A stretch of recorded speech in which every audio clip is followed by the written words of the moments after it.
Welcome to the Metal Voice. The Metal Voice. And Jim, why didn't we do this sooner? I have no idea. Why took us so long to figure this out?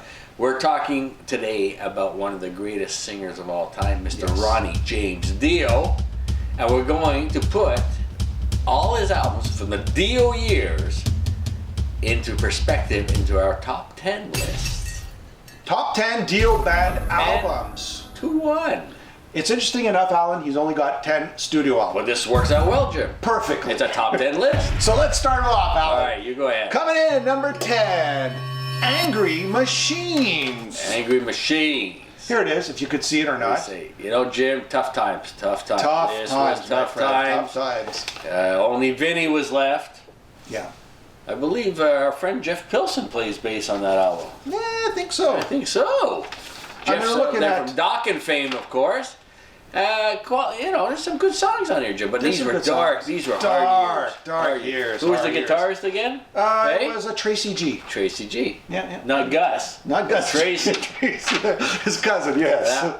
So again, this is a tough time. Tough times, Alan. And we kind of lost track. And you know what? I'll be the first to admit this. When these bands started splintering, and this guy left, and this one here, and this Adrian Smith left, and you just stare, oh, here we go, another one. Here's another band.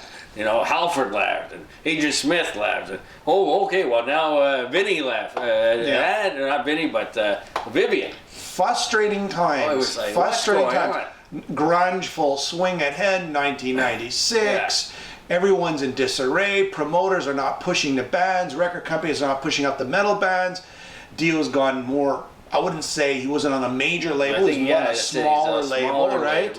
You look at some good songs here. Double Monday, great tune. And I think This Is Your Life sort of summarizes, today's Dio's existence, we'll call it. Became more poignant after his untimely passing. Institutionalized. In fact, that's a track that they put on the Dio tribute album. They left that one for him singing. Yeah. I mean, that's great. Institutional Man, another great tune. But again, this album is very dark, like you said, down-tuned, very moody, a lot of minor stuff happening. The voice is there. Like you put on the albums, got some good moments, but I would say it'd probably be the worst of the best, right? That's number 10. Number 10 on our list, rating 10 albums. And for all the people who love Angry Machines, and you'll hate my guts. But anyways, here we go. Number 9. What you got? I got Magica.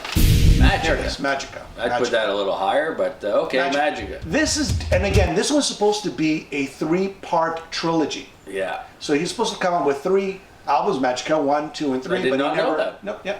He did not get around to it because unfortunately he passed away. I think everything's there on that album. I didn't think there needed to be anything else.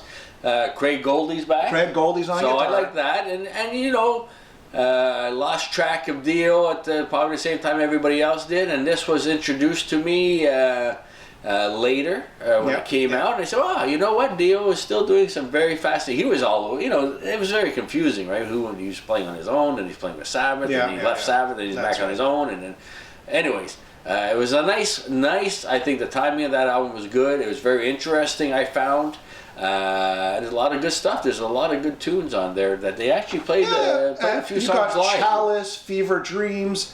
As long as it's not about love, I think that's probably one of his best ballad-like vocal performance. I love the fact that he does a concept album. Yeah, I love the concept it took him so long. Exactly. And it's from the evil perspective, sort of the evil perspective, not from the hero, but from the villain, right? Evil. And the Book of Magica, you can listen to the whole. It's a very complicated story. He does a talking bit. He talks about the whole story. A little bit of music in the background. I like the album. I think it's all contributing to this concept. Yeah. It was nice to see Dio come up with a concept album. I'm sure he was able to do that earlier in his career. But again, I think the timing was good. I think, like you said, the musicianship, everything. I would have put it a little higher on the top 10 list, but it's coming in at number 9. So number 8. Here we go. Strange Highways. Strange Highways. So what did you think about this album, Alan? Same thing. Same thing as Angry Machines, I find. It's got a few more songs that maybe a little faster, more uplifting pace. It's been a while since I gave that one a listen. And again, these were stuff that I had to go back and rediscover. Yep. Because I was not purchasing these albums at the time. Songs like Evolution, Strange Highways, which is probably the best track on the album, a very slow doom-like song, and Jesus, Mary, and the Holy Ghost, which is probably the best track. In 1993, again, he's in the band is sort of like in disarray. It's the 90s, it's the grunge era. They're kind of getting darker, a lot of drop down tuning, a lot of minor stuff happening. Dio singing more of a melancholy sort of sound. Not bright, very dark. A lot of bands, Jim, and Dio is no exception. Saying, okay, the dragons and sword imagery, that's not cutting it. How do we compete with the Soundgardens and Pearl Jams and Nirvanas of the world? And of course, being the music business. Everybody's going and saying, okay, this is the trend we got to follow. These guys are dinosaurs now.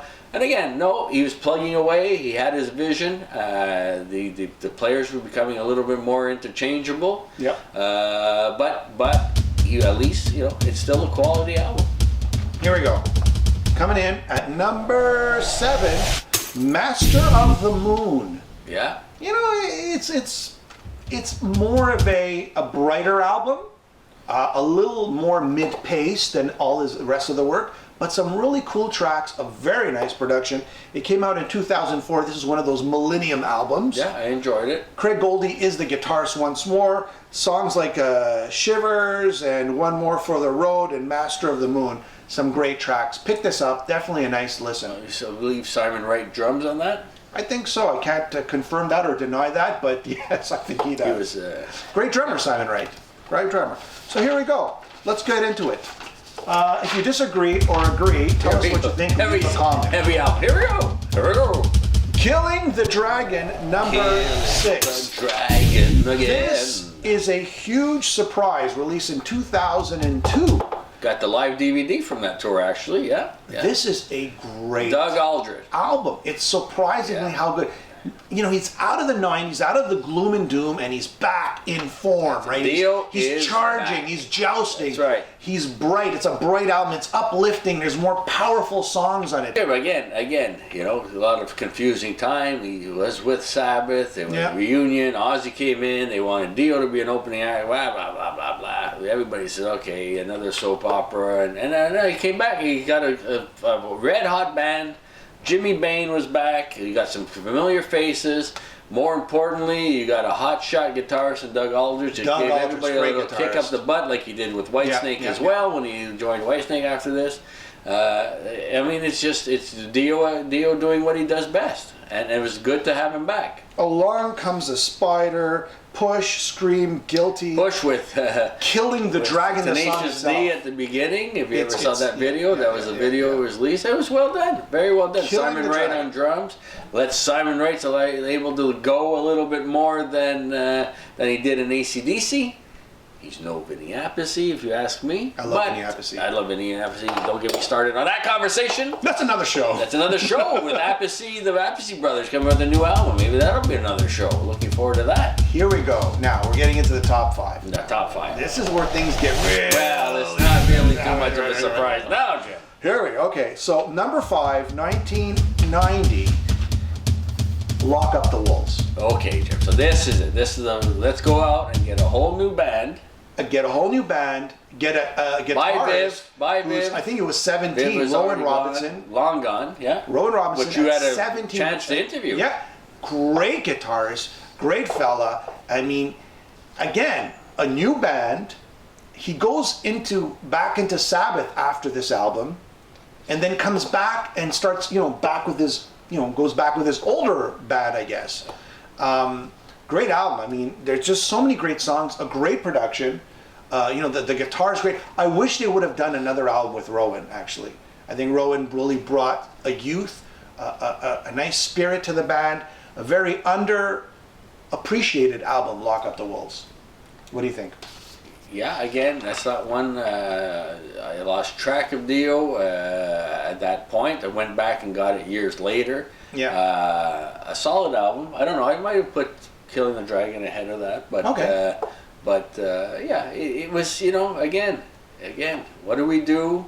Record sales are down. Vivian drives me crazy, so they tried it with Craig Goldie. Whatever reason, that didn't last, and now he's reinventing himself with the hopes of again on a smaller label as well. Yeah, it's a sign of the times. It is what it is. It's Dio grasping at the last chance of keeping what he had going. Yeah, and he did what he thought he had to do it. So.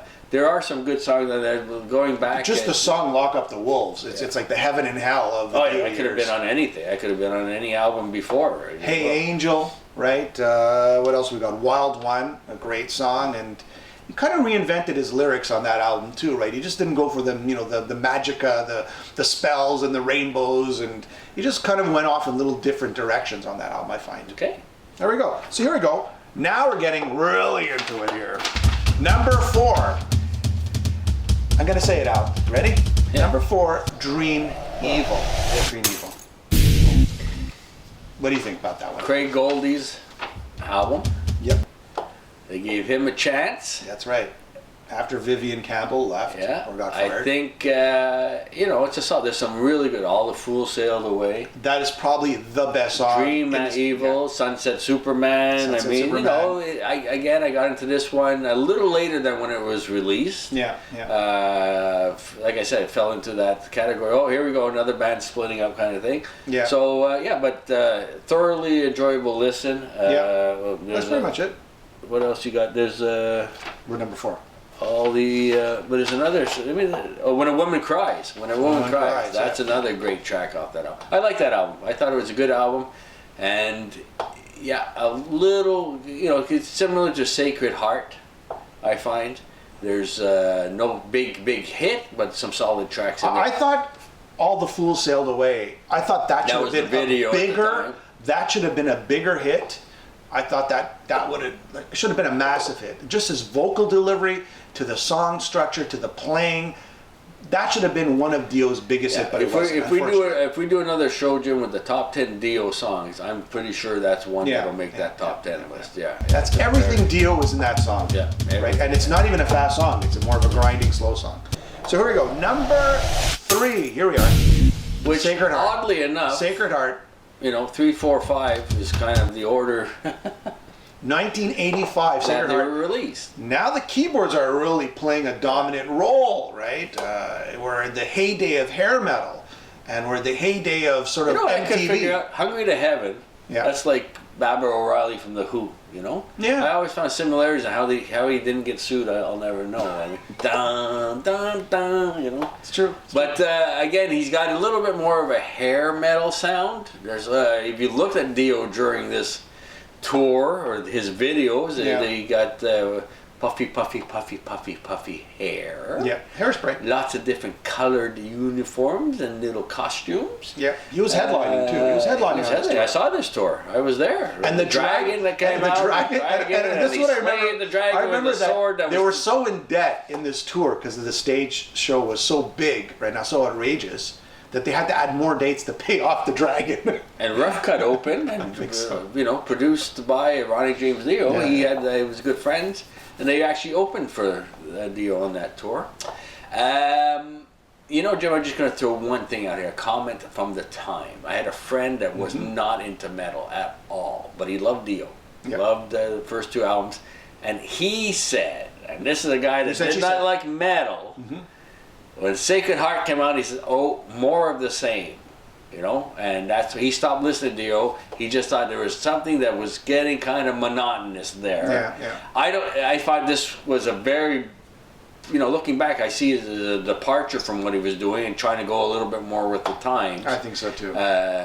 Dio was never going to be a Bret Michaels or a Janie Lane or Vince Neil, so he had to do what he did best. And I think, like you said, Lock Up the Wolves brought him back to some of his roots and earlier stuff. This is the only time I think Dio actually was influenced, and I guess I can't confirm this, you know, but he was influenced by the record company or the people sort of pushing the music business to sort of be more commercial. I don't think any other album he's tried to have that same commercial sort of production, right? But you know, you look at around the same period, you had Ozzy Osbourne, The Ultimate Sin. Yeah. Which he's admitted that's the closest he's ever right. looked to being a drag queen.